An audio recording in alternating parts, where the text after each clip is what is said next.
कैसे हैं सभी लोग दोस्तों। कैसी चल रही है डीएड सेकेंड ईयर एग्ज़ाम की प्रिपरेशन दोस्तों जैसा कि हमारा DEd SC ID second year exam preparation चल ही रही है, जिसमें हम कर रहे हैं most important topics and related questions. ठीक है, तो दोस्तों अब तक हम पेपर 9 तक कर चुके हैं, जान चुके हैं कि किस प्रकार से हमने अपने एग्ज़ाम की तैयारी करनी है, सिलेबस के अकॉर्डिंग हमने कौन कौन से टॉपिक्स प्रिपेयर करने हैं, किन टॉपिक से रिलेटेड हमारे क्वेश्चन पूछे जाते हैं। तो आज का भी क्लास हमारा पेपर 10 पर बात करेंगे। इस क्लास में DEd SC ID second year exam preparation topic हमारा रहेगा पेपर 10 से। Family and community paper name है, पेपर 10 है हमारा। देख लीजिए, अपना अपना सिलेबस ले लीजिए दोस्तों। और टॉपिक है most important topics and related question for exam, यानी कि आज के क्लास में हम जानेंगे कि पेपर 10 की प्रिपरेशन कैसे करनी है, पेपर 10 में कौन कौन से टॉपिक्स प्रिपेयर करने हैं जो एग्जाम के लिए very very most important topics रहेंगे, जिनसे क्वेश्चन हमेशा बनकर आते हैं या जो टॉपिक्स हमेशा क्वेश्चन पेपर में पूछे जाते हैं, एग्जाम के लिए बहुत ही ज्यादा महत्वपूर्ण है, उन प्रश्नों पर बात करेंगे।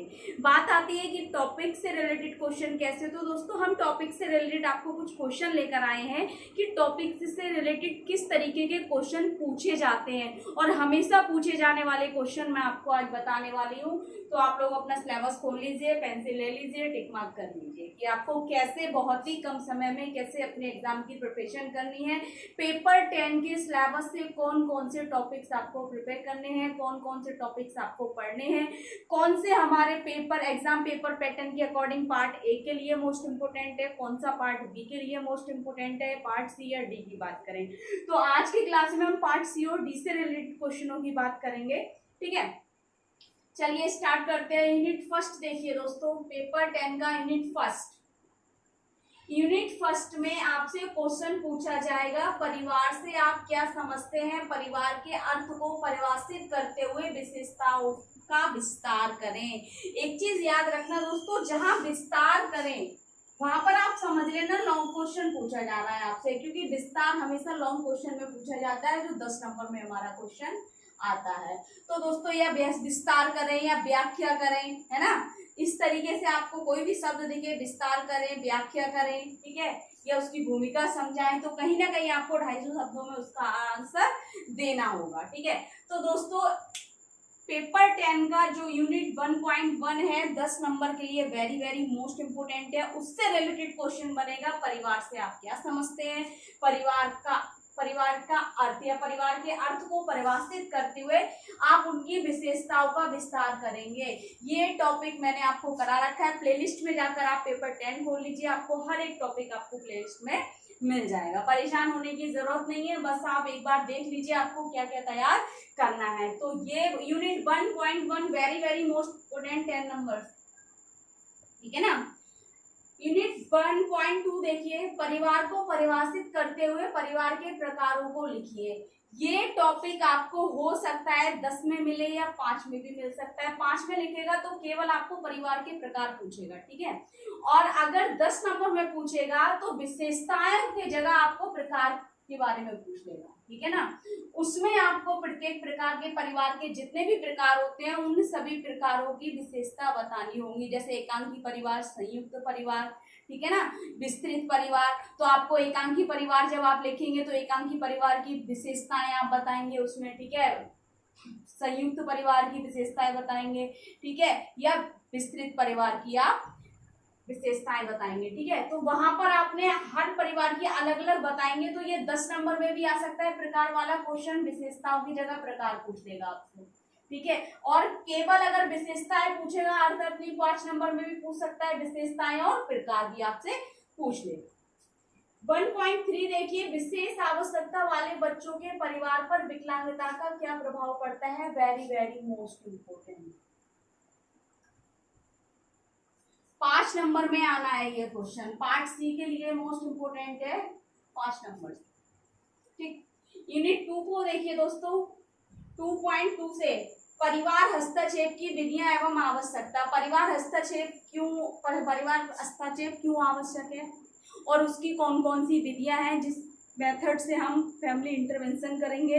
तो टॉपिक मैंने करा रखा है, एक टॉपिक में आपको फैमिली परिवार की आवश्यकता मिलेगी, ठीक है ना। परिवार हस्तक्षेप की आवश्यकता और एक टॉपिक में आपको परिवार हस्तक्षेप की विधियां मिलेंगी। ठीक है, दोनों ही मैंने अलग अलग कराए इस टॉपिक को, तो अगर आप देख लीजिए 5 नंबर के लिए वेरी वेरी मोस्ट इम्पोर्टेंट है ये टॉपिक।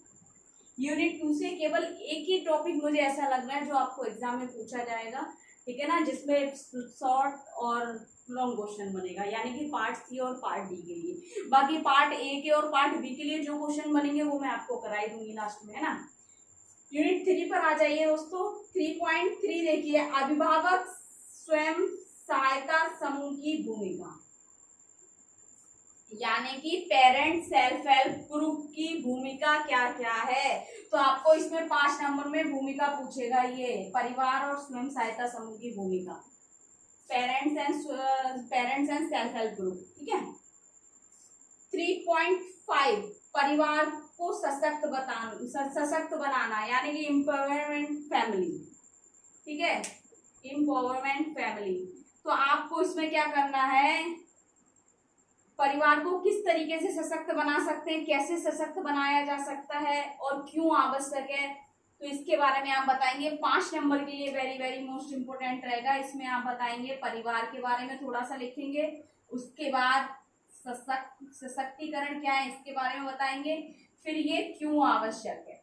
ठीक है, ये लिखेंगे। 3-4 हेडिंग इसमें करेंगे। 5 नंबर के लिए वेरी वेरी मोस्ट इम्पोर्टेंट है यूनिट 3 से। यूनिट 4 पर आ जाइए दोस्तों। 4.1 विकलांगों के प्रति जागरूकता पैदा करना, यानी कि केसन अवेयरनेस, है ना। कैसे आप अवेयरनेस फैलाएंगे या पैदा करेंगे व्यक्तियों के अंदर या अन्य लोगों के अंदर या समाज में, समुदाय में। तो क्रिएशन अवेयरनेस, आपको इसमें ये टॉपिक आपको मिल जाएगा, क्रिएशन अवेयरनेस करके टॉपिक कर रखा है, 5 नंबर के लिए मोस्ट इम्पोर्टेंट है। 4.3 देखिए, सामुदायिक भागीदारी पुनर्वास प्रक्रिया समझाइए, यानी कि आपको इसमें समुदाय भागीदारी पुनर्वास प्रक्रिया समझानी है। 5 नंबर में आएगा ये क्वेश्चन भी आपका। 4.4 स्वयं या आत्म वकालत से आप क्या समझते हैं, सेल्फ एडवोकेसी। एक विशेष आवश्यकता वाले बच्चे को पता होना चाहिए हमारी सेल्फ एडवोकेसी क्या है, यानी कि मुझे पता होना चाहिए स्वयं वकालत, यानी कि स्वयं के लिए बोलना, स्वयं में जागरूक होना, यानी कि मुझे पता है मैं कौन हूँ, मैं क्या हूँ। ठीक है, अपनी लिमिटेशन पता होना चाहिए, अपनी जो हमारे अंदर शक्ति है, या हम कह सकते हैं शक्ति का मतलब ये नहीं, जो हमारे अंदर करने का संघर्ष है, ये शक्ति है, कितना हम अपने में क्षमता रखते हैं, तो सेल्फ अवेयरनेस होना चाहिए। ठीक है, तो सेल्फ अवेयरनेस हम बच्चे के अंदर कैसे पैदा करेंगे, तो इस सेल्फ अवेयरनेस का मैंने आपको टॉपिक करा रखा है। सो इस सेल्फ एडवोकेसी, यानी कि स्वयं वकालत या आत्म वकालत। ठीक है, 5 नंबर में आना ही आना है, वेरी वेरी मोस्ट इम्पोर्टेंट। ठीक है, और यहाँ पर ये आ जाएगा, ये वाला भी वेरी वेरी मोस्ट इम्पोर्टेंट है आपका। ठीक, नेक्स्ट देखिए 4.5 समुदाय आधारित पुनर्वास।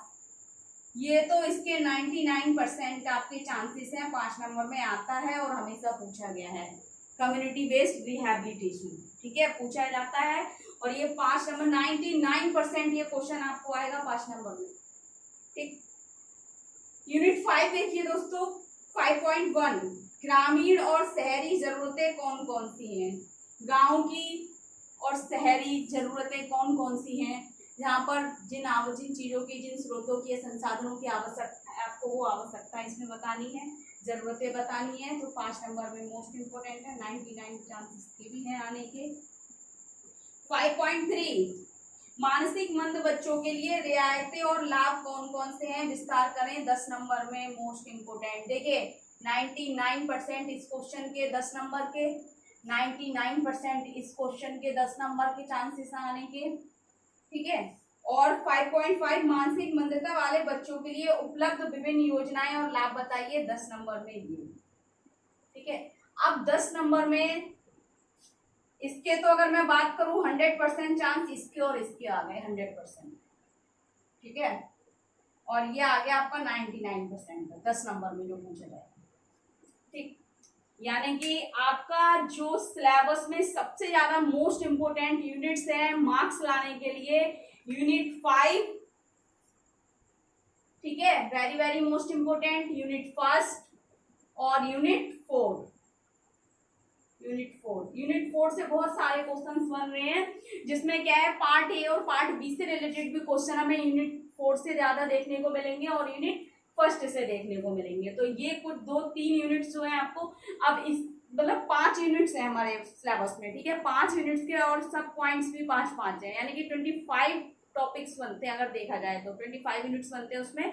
तो अगर आप तैयार करेंगे तो काफी समय लगेगा। इसके अकॉर्डिंग अगर आप प्रिपरेशन कर रहे हैं अपने एग्जाम की तो अच्छे से आप कर पाएंगे, समझ पाएंगे। और इनमें से ऐसा कोई टॉपिक नहीं है जो मैंने आपको टॉपिक कराया नहीं है। आप प्लेलिस्ट में जाइए, आपको हर एक टॉपिक से रिलेटेड आपको आंसर मिल जाएगा, चाहे उसमें शॉर्ट तरीके से दिया हो, एक्सप्लेन आपने करना है। ऐसा नहीं है मैं आपको 10 नंबर का 250 शब्दों का पूरा आंसर छाप कर दूंगी इस पे, ऐसा नहीं है। मैंने आपको केवल कॉन्सेप्ट क्लियर कराना है, एक्सप्लेनेशन आपने खुद करनी है अपने विचारों के साथ, ठीक है। तो पेपर 10 तक का ये हो गया है, क्योंकि इसी के अकॉर्डिंग हमारी प्रिपरेशन चलती रहेगी। और लास्ट में हम पार्ट ए और पार्ट बी के क्वेश्चनों का रिवीजन करेंगे, किस तरीके से 1 नंबर या 2 नंबर वाले क्वेश्चन पूछे जाएंगे। तो अब हमारा पेपर 10 तक हो गया। अब 11 और 12 रहता है, तो उसका भी क्लास जल्दी ही प्रोवाइड करा देंगे दोस्तों। थोड़ा आपको पता है कि तबीयत ठीक नहीं चल रही है, तो उसके कारण क्लास नहीं कर पा रहे हैं दोस्तों। बीच बीच में आपको क्लास मिलती रहेगी, लेकिन एग्जाम प्रिपरेशन बहुत अच्छी होगी, टेंशन लेने की जरूरत नहीं है। और अगर कुछ समझ नहीं आ रहा है, कुछ पूछना है, तो कमेंट बॉक्स में जाके कमेंट करें। ज्यादा से ज्यादा वीडियो लाइक करें, चैनल को सब्सक्राइब करें, बेल आइकन को प्रेस कर दें, ताकि नेक्स्ट आने वाली क्लास आप तक पहुंचती रहे दोस्तों। Thank you so much, all the best.